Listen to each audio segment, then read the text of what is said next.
నమస్కారం. ఆలోచన అమృతానికి స్వాగతం, సుస్వాగతం. నిన్నటించి 48 గంటల్లో అనేక పరిణామాలు దేశంలో సంభవిస్తున్నాయి. అందులో మొదటగా ఈ జమిలీ ఎన్నికల విషయంలో కేంద్ర ప్రభుత్వం నియమించిన మాజీ రాష్ట్రపతి ఆధ్వర్యంలో రామ్నాథ్ కోవింద్ గారి ఆధ్వర్యంలో నియమించిన కమిటీ ఒక నివేదికను 1680 పేజీల నివేదికను భారత రాష్ట్రపతి ద్రౌపది ముర్ము గారికి అందజేయడం జరిగింది. అందులో కొన్ని సూచనలు చేశారు, వాటి గురించి మాట్లాడుకుందాం. అట్లాగే రెండవది, మరి ఎలక్షన్ బాండ్స్ విషయంలో సుప్రీంకోర్టు ఇచ్చిన తీర్పుకు విరుద్ధంగా కొంతవరకు సమాచారం ఇచ్చినట్టు చేసి ఇవ్వనట్టు చేసి మరి చేసిన దాంట్లో సుప్రీంకోర్టు ఎస్బీఐని మందలించి రేపటిలోగా సోమవారంలోగా ఒక 2 రోజులు టైం ఇచ్చింది. సోమవారంలోగా మరి సరైన వివరాలు పూర్తిగా సమర్పించాలని ఆదేశించింది. ఎలక్షన్ బాండ్ల విషయంలో సుప్రీంకోర్టు తీర్పు ఏం చెప్పింది. తర్వాత మూడోది, మరి మోడీ గారు దేశవ్యాప్త పర్యటన చేస్తున్నారు. చేసే క్రమం ముగియక ముందే ఎన్నికల ముహూర్తం ముందుకు వస్తుంది. షెడ్యూల్ ప్రకటన రేపు, అంటే ఈ నెల 16 మార్చి నెల 16, 2024న రేపు రిలీజ్ కాబోతున్నది. అంటే నేడే విడుదల. నాలుగవది అతి ముఖ్యమైనది ఇవాళ జరిగింది. ఎప్పుడెప్పుడా అని బీజేపీ కాంగ్రెస్ ఎదురు చూస్తున్న కవిత అరెస్టు ఒక 4-5 గంటలు తేలిపోయింది. ఇవాళ మధ్యాహ్నం నుంచి జరుగుతున్న పరిణామాల్లో లిక్కర్ స్కామ్లో, ఢిల్లీ లిక్కర్ స్కామ్లో మరి కల్వకుంట్ల కవిత, మాజీ ముఖ్యమంత్రి, తెలంగాణ రాష్ట్ర మాజీ ముఖ్యమంత్రి కేసీఆర్ గారి కూతురు, మాజీ మంత్రులైన మరి కేటీఆర్ గారి చెల్లెలు, దాంతోపాటు మరి హరీష్ రావు గారి మరదలు, ఇట్లా చూసుకుంటే కవిత ఓ రాజకీయ కుటుంబం నుంచి వచ్చింది. ఆమె అరెస్టు కూడా ఎంతో కాలంగా ఉత్కంఠ రేపుతున్న అరెస్టు ఇవాళ పూర్తయింది. మొదటగా ఈ కవిత అరెస్ట్ నుంచి మొదలు పెడదాం, ఎందుకంటే రీసెంట్గా జరిగిన పరిణామాలు కనుక ఇక్కడి నుంచి మొదలు పెట్టుకుందాం. మొదటిగా కవిత అరెస్ట్ను చూసుకుంటే గత సంవత్సరం పైగా ఈ కేసులో ప్రతిరోజు ఉత్కంఠ రేకెత్తించింది. ఇక రేపో ఎల్లుండి అరెస్ట్ అవుతుంది, ఇవాళ అరెస్ట్ అవుతుంది అని అసెంబ్లీ ఎన్నికల సందర్భంగా మరి గతంలో మనం చూసాం. అటు బీజేపీ నాయకులే దర్యాప్తు సంస్థల కంటే ఎక్కువగా మాట్లాడారు. పోయిన అసెంబ్లీ ఎన్నికలు మనం చూస్తే పెద్ద దర్యాప్తు సంస్థలు తక్కువ మాట్లాడినాయి. కవిత అరెస్ట్ కాబోతుంది రేపో ఎల్లుండో అని చెప్పి అసెంబ్లీ ఎన్నికల కన్నా ముందు పెద్ద ఎత్తున అప్పటి రాష్ట్ర బీజేపీ అధ్యక్షుడు బండి సంజయ్ కానీ, కేంద్ర మంత్రి కిషన్ రెడ్డి కానీ, అట్లానే పైన పోతే జాతీయ బీజేపీ అధ్యక్షుడు జేపీ నడ్డా కానీ, కేంద్ర హోంమంత్రి సాక్షాత్తు హోంమంత్రి అమిత్ షా కానీ, చివరికి ప్రధానమంత్రితో సహా కవిత లిక్కర్ కేసు గురించి ప్రస్తావించని సమావేశం లేదు, సభ లేదు. దానిలో ఎంత హైప్ క్రియేట్ చేశారంటే రేపు ఎల్లుండి అరెస్ట్ అయిపోతుంది కవిత అని చెప్పి హైప్ క్రియేట్ చేశారు. ఇప్పుడు ఎవ్వరూ మాట్లాడకుండానే తుఫాను ముందు ప్రశాంతతలాగా కవిత అరెస్ట్ కేసును, కవిత లిక్కర్ కేసును మర్చిపోయే క్రమంలో మళ్ళీ మొదటికొచ్చింది. ఈడీ కవితను ఇప్పటిదాకా సాక్షుల లిస్టులో నుంచి తీసివేసి సాక్షుల లిస్టు బదులు మరి ఆమెను కూడా నిందితురాలుగా చేర్చింది అనేది ఒక వార్త వచ్చింది.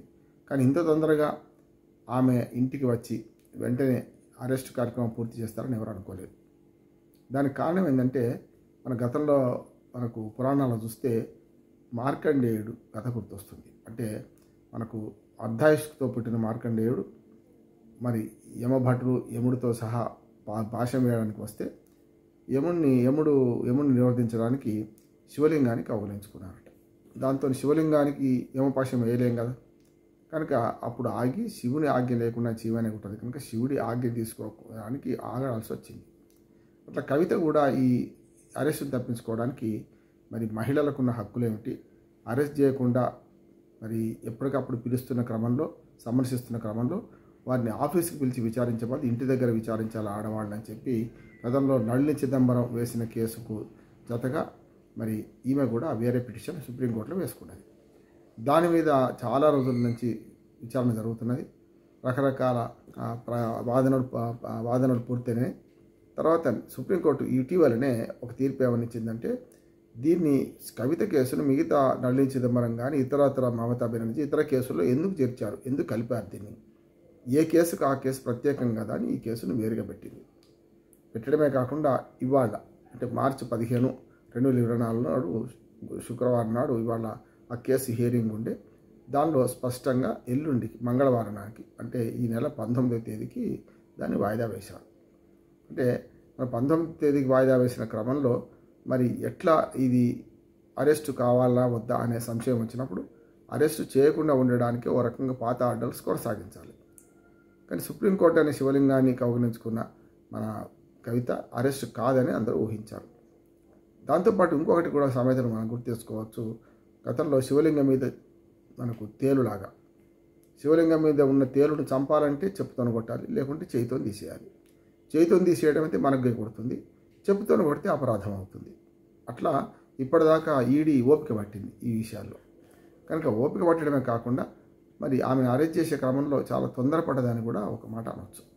ఇవాటిని మంగళవారానికి ఏం తేడా వచ్చింది అంటే రేపటికి ఎన్నికల షెడ్యూల్ ముందుకు రావడం, ప్రకటించే కార్యక్రమం ముందుకు రావడం, ఈలోపే అరెస్ట్ చేయండి అని పైనుంచి ఏదైనా వేరే పెద్ద చేతులు ఏమైనా సంకేతాలు ఇచ్చాయా, పెద్ద ఆలోచన ఎవరైనా అక్కడి నుంచి అందించారా, మరి ఒత్తిడి ఏమైనా ఉందా ఈడీ మీద అనేది ఒకటి మనం సంశయించదగ్గ అంశం. కనుక ఈ విషయంలో జరగాల్సింది జరిగిపోయింది. మధ్యాహ్నం నుంచి కేవలం విచారణ జరిపి విడిచిపెడతారనుకున్నారు. విచారణ జరపడం కాకుండా వెంటనే ఆమెను అరెస్ట్ చేయడమే కాకుండా అరెస్ట్ చేసి మరి ఢిల్లీ కూడా తరలించారు, స్పెషల్ ఫ్లైట్లో తరలించారు. దాని మీద కూడా అనేక మనకు న్యాయపరమైన మీమాంస రేకెత్తించబడింది. మొట్టమొదటిది సుప్రీంకోర్టులో కేసు పెండింగ్లో ఉండగా అరెస్ట్ చేయడం సబబా కాదా, అది రేపు సుప్రీంకోర్టు చూసుకుంటుంది. రేపే కవిత గారు సుప్రీంకోర్టు కేసు వేయబోతున్నారు. రేపు పిటిషన్ దాఖలు చేస్తారు శనివారం నాడు. అది తేలే వరకు ఎప్పుడైతే తెలియదు, కానీ మొత్తం మీద జరగాల్సింది జరిగిపోయింది. రెండోది ఏంటంటే ఆడవాళ్ళని అరెస్ట్ చేయడం రాత్రిపూట అవసరమా. మూడోది మనకు కేటీఆర్ హరీష్ రావు ఇద్దరు ఆమెను ప్రశ్నించి అరెస్టు చూపెడుతున్న క్రమంలోనే కవిత ఇంట్లోకి పోవడం, వాదోపవాదం జరగడం. దానిలో వాళ్ళు రేకెత్తించిన ప్రశ్న ఏంటంటే ట్రాన్సిట్ వారెంట్ లేకుండా, అంటే ఒక రాష్ట్రం పోలీసులు ఇంకో రాష్ట్రంలో కానీ, కేంద్ర పోలీసులు ఇంకో రాష్ట్రానికి వచ్చినప్పుడు కానీ వారిని ఎవరైతే అరెస్ట్ చేద్దాం అనుకుంటున్నారో వారిని ఆయా సమీపమైన కోర్టులో హాజరుపరిచి అక్కడి నుంచి ప్రధానమైన కోర్టులో హాజరుపరచడానికి ఉన్న టైం వినియోగించడానికి వీలుగా, అంటే 24 గంటల లోపు నిందితుల్ని అరెస్ట్ చేసినప్పుడు ఆ కోర్టు ముందు హాజరుపరచాలి కనుక 24 గంటలు దాటే క్రమంలో దానికి స్పెషల్ పర్మిషన్ కోసం అన్నట్టు దగ్గరి సమీప మేజిస్ట్రేట్ ముందు హాజరుపరుస్తారు. వారు ట్రాన్సిట్ వారెంట్ ఇస్తే అది తీసుకెళ్ళి ఏ కోర్టులో అయితే హాజరుపరచాలో ఆ కోర్టులో చేస్తారు. కనుక ఆ కోర్టులో చేసే క్రమంలో మరి ట్రాన్సిట్ వారెంట్ లేదు కదా అని కేటీఆర్ హరీష్ రావు వాదించిన దానికి ప్రతిఫలం అనుభవించారు. ఇప్పుడు వాళ్ళ మీద కూడా కేటీఆర్ మీద కేసు నమోదైంది. అండర్ సెక్షన్ 353 ఇంకా ఇతర సెక్షన్ పెట్టి అధికారుల విధులకు ఆటంకం కలిగించారు అనే దాని మీద కేసు కూడా నమోదైంది. స్థానిక పోలీసులకు సిబిఐ మన ఈడీ అధికారులు ఒక ఫిర్యాదు ఇచ్చారు. ఆ ఫిర్యాదు మీద రికార్డ్ అయింది, అది వేరే సంగతి. ఇక మూడోది ఏంటంటే ఈ మహిళలను ఈ రాత్రి కూడా అరెస్ట్ చేయొచ్చా, చేసి మరి ట్రాన్సిట్ మనకు ఏదైతే వారెంట్ ఉందో అది అప్పటికే తీసుకున్నాం అని వివరణ ఈడీ ఇచ్చేసింది. ఎందుకంటే రాయ్ ఎవెన్యూ కోర్టు ఏదైతే ఉన్నదో మనకు ఢిల్లీలో, ఆ కోర్టు నుంచి ఆల్రెడీ ట్రాన్సిట్ వారెంట్ కూడా తీసుకొని వచ్చినా దాని ద్వారా రేపటిలోగా 24 గంటల లోపు మేము హాజరు కావాల్సి ఉంటుంది కనుక ఇవాళ ఢిల్లీకి పంపడానికి ప్రత్యేక విమానంలో తీసుకెళ్తున్నామని చెప్పి ఈడీ వాళ్ళు వివరణ ఇచ్చారు. అంటే సుప్రీంకోర్టు అండలో సుప్రీంకోర్టు ఆదేశాలతో ఆగిపోయిన అరెస్ట్ ఏమవుతున్నదో దాన్ని సుప్రీంకోర్టు ఆదేశాలు ఏవి ఇవ్వకుండానే పూర్తి స్థాయిలో విచారణ జరుపుతుండగానే అరెస్ట్ చేయడం సబబా కాదా అనేది ఒకటి నడుస్తున్నది. ట్రాన్సిట్ రిపోర్టు గురించి అయితే ఆల్రెడీ సిబిఐ ఈడీ అధికారులు ఇప్పటికీ వివరణ ఇచ్చారు కనుక రాయమని కోర్టు కనుక ఆ వారెంట్ ఇచ్చుంటే అది చెల్లుతుంది. కానీ ఆడవాళ్ళను రాత్రిపూట అరెస్ట్ చేయడం అవసరమా అనేది ఒకటి ఉన్నది. అసలు వ్యక్తి నిర్బంధం మీదనే పౌర హక్కులు చాలా చెప్తున్నాయి. వ్యక్తి నిర్బంధం అవసరమా కాదా అని చూడాల్సిన అవసరం ఉన్నది. మరి అది లేకుండా వ్యక్తి పారిపోతున్నప్పుడు, చార్లే శోభరాజు లాగా దేశం విడిచిపోతున్నప్పుడు చేయాలి అని. కానీ సాక్ష్యాలను తారుమారు చేస్తారనే ఒక కారణం కూడా చూపించవచ్చు. కానీ సాక్ష్యాలు తారుమారు చేయదలుచుకుంటే ఇప్పటికే సంవత్సరం పైగా మనకి టైం దొరికింది కదా, చేయొచ్చు కదా. చేసిండ్రా చేయలేదా, సాక్ష్యాలు తారుమారు చేసే ప్రయత్నం చేసిండ్రా అంటే గతంలో సెల్ ఫోన్లు ధ్వంసం చేశారని ఆరోపణ ఆమె మీద మోపబడ్డది.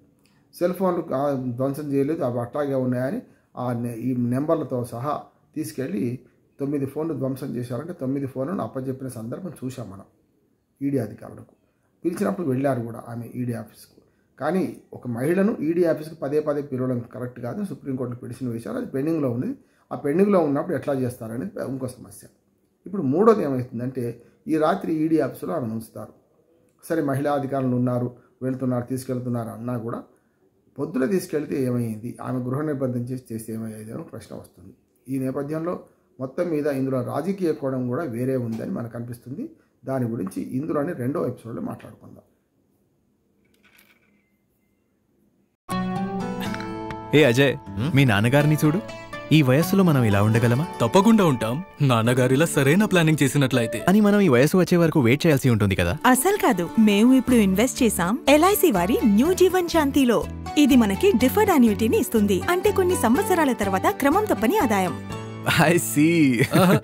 ఎల్ఐసి యొక్క యాన్యుటీ ప్లాన్స్ ఇస్తాయి యాన్యుటీ ఆప్షన్స్ మరియు క్రమం తప్పని ఆదాయం పొందడంలో సౌలభ్యం కూడా. ఎల్ఐసి ప్రతి క్షణం మీ తోడు.